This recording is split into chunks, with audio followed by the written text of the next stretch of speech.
Hello बेटा, देखिए आगे हम करेंगे आज पूर्वदत्त प्रीपेड। कल हमने किया था आउटस्टैंडिंग एक्सपेंस, आज करेंगे प्रीपेड एक्सपेंस। तो इसमें कह रहा है कि ये वे होते हैं जिनका भुगतान इसी वर्ष में ही अगले वर्ष के लिए एडवांस में कर दिया जाता है। दूसरे शब्दों में ऐसे भुगतानों की उपयोगिता अगले वर्ष में प्राप्त होगी, जैसे अग्रिम चुकाया गया किराया, बीमा। भाई जैसे मैंने चुका दिया, एक इस महीने का देना था, भाई अगले महीने का भी अभी ले ले एडवांस, यानी कि हमने उसकी सर्विस नहीं ली है लेकिन हमने उसका पेमेंट एडवांस में कर दिया। ये क्या है? प्रीपेड एक्सपेंस, जो फ्यूचर में हमारे खर्चे होने थे लेकिन हमने उसको अभी कर दिया पूरा। तो इसकी अकाउंटिंग कैसे होगी, लेखा कैसे होगा? इन्हें एक बार व्यापारिक अथवा लाभ हानि खाते को डेबिट पक्ष में संबंधित खर्चे में घटा दिया जाएगा और दूसरी बार स्थिति में संपत्ति में लिख दिया जाएगा, क्योंकि ये हमारे एसेट्स हो गए कि फ्यूचर में हम इसका यूज कर सकते हैं। तो क्या होगा, एक बार तो प्रॉफिट एंड लॉस अकाउंट के डेबिट साइड में खर्चे में से घटा देंगे और दूसरी बार बैलेंस शीट में एसेट साइड में लिख देंगे। पूर्वदत्त व्यय एक व्यापारिक खाता होता है, ठीक है, क्योंकि यह उन व्यक्तियों का खाता है जिसे हमने अग्रिम भुगतान कर दिया है। अब दूसरा है, अब ये देखिए एक बात और कह रखे हैं कि जब प्रीपेड एक्सपेंस की अमाउंट ट्रायल बैलेंस के अंदर दी होती है तो इसे केवल बैलेंस शीट में लिखते हैं, तब हम इसे प्रॉफिट एंड लॉस में एडजस्ट नहीं करेंगे, क्योंकि इसका मतलब है कि ऑलरेडी एडजस्ट हो चुका है।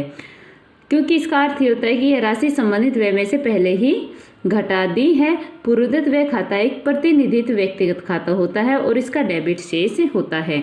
फिर है डेप्रिसिएशन। तो स्थायी संपत्तियों के निरंतर प्रयोग करने से इनके मूल्य में जो कमी आती है उसे ह्रास कहते हैं। लेखा क्या है? ह्रास की राशि को एक बार प्रॉफिट एंड लॉस खाते अकाउंट के डेबिट पक्ष में लिखा जाता है, क्योंकि यह एक प्रकार की हानि है, और दूसरी बार इसे बैलेंस शीट के एसेट साइड में संबंधित संपत्ति में से घटाया जाता है, क्योंकि ह्रास से संपत्ति का मूल्य कम होता है।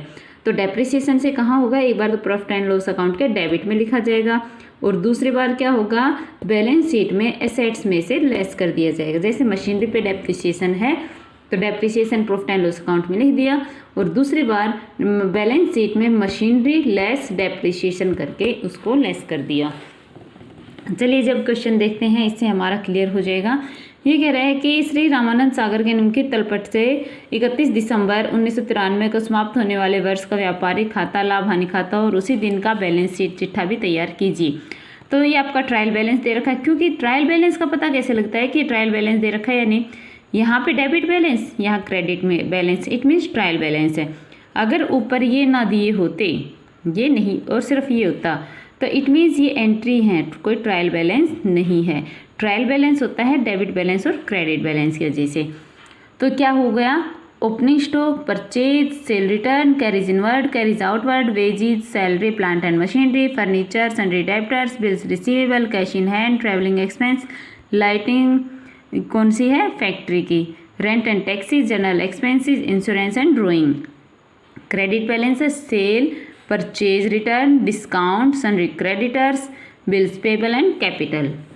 अब देखिए हमारे पास इससे एडजस्टमेंट भी दी गई हैं।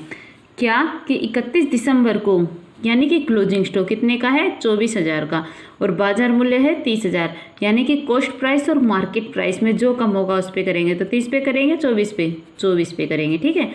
दिसंबर 1993 के मजदूरी के अदद, इट मीन्स आउटस्टैंडिंग थे, और वेतन के अदद, सैलरी के आउटस्टैंडिंग थे। 300 रुपये बीमे के prepaid, Purvadatta means prepaid expenses थे। प्लांट और मशीनरी पर 5% और फर्नीचर पर 20% डेप्रिसिएशन लगाना है। चलिए जी एंट्री करते हैं। सबसे पहले क्या होगा? ओपनिंग स्टॉक लिख दिया, इसमें क्या? परचेज में से लेस कर दिया purchase return, carriage inward, wages में ऐड कर दिया आपने outstanding wages. Purchase return less होगा लेकिन आपका आउटस्टैंडिंग एक्सपेंसिव ऐड हो जाएगा। फिर है फैक्ट्री लाइट, फिर इस साइड आ गया सेल में से लेस सेल रिटर्न और क्लोजिंग स्टॉक लिख दिया। एक बार बैलेंस आपका ट्रेडिंग अकाउंट में क्लोजिंग स्टॉक कर दिया, तो ये हमारा आ गया प्रॉफिट, ग्रोस प्रॉफिट कितना? 1,42,000। अब आइए इस साइड, ग्रोस प्रॉफिट लिख दिया 1,42,000। फिर डिस्काउंट क्रेडिट है, ये हमारी इनकम है, हमने लिख दिया 5200। यहाँ क्या होगा? सैलरी में ऐड होगी आउटस्टैंडिंग सैलरी। फिर travelling expense, rent and taxes, general expenses, insurance में से देखिए जहाँ आउटस्टैंडिंग ऐड होता है वहाँ पे प्रीपेड क्या होगा? लेस। लेस क्या हो गया, प्रीपेड इंश्योरेंस। फिर है डेप्रिसिएशन, प्लांट एंड मशीनरी और फर्नीचर पे। आपको बताया था डेप्रिसिएशन यहाँ लगेगा, तो प्लांट पे कितना लगा, फर्नीचर पे कितना लगा। फिर हमने बराबर किया तो हमारा क्या आ गया, नेट प्रॉफिट। कौन सा, ट्रांसफ़र करने का कैपिटल अकाउंट में, कितना, 87,700। अब आ जाइए बैलेंस शीट में। बैलेंस शीट में हमारे पास पहले करंट लाइबिलिटी, फिर fix liability, current assets, fix assets. तो bills payable, sundry creditors, outstanding खर्चे हमारे लाइबिलिटी है, वेजेस और सैलरी।